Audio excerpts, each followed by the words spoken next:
In a quiet village nestled among rolling hills, there lived a little girl named Emma.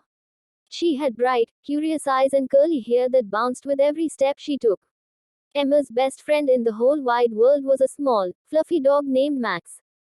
Max was a mix of many breeds, with a soft coat that always seemed to invite a good scratch behind the ears.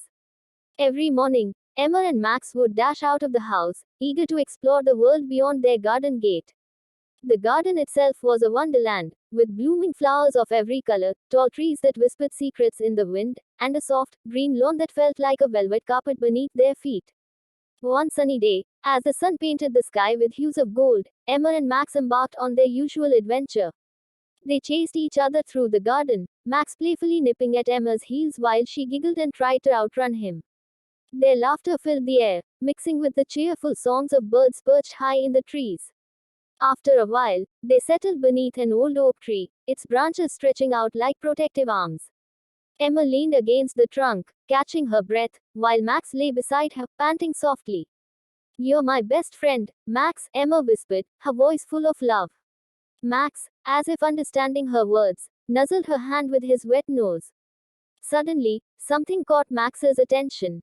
His ears perked up, and he bolted to his feet, barking excitedly. Emma followed his gaze and saw a butterfly, its wings a brilliant shade of blue, fluttering nearby. With a mischievous glint in her eyes, Emma jumped up, and the chase was on again. The butterfly danced through the garden, leading Emma and Max on a merry chase. It flew over flowers, around trees, and across the lawn, with Max barking and Emma laughing as they tried to catch it. But the butterfly was too quick and too clever, always staying just out of reach. Finally, the butterfly disappeared into the bushes, leaving Emma and Max standing in the middle of the garden, breathless but happy. Emma dropped to her knees, hugging Max close. "We'll get it next time, Max," she promised. Max licked her cheek in agreement, his tail wagging furiously. As the sun began to set, casting long shadows across the garden, Emma and Max made their way back to the house.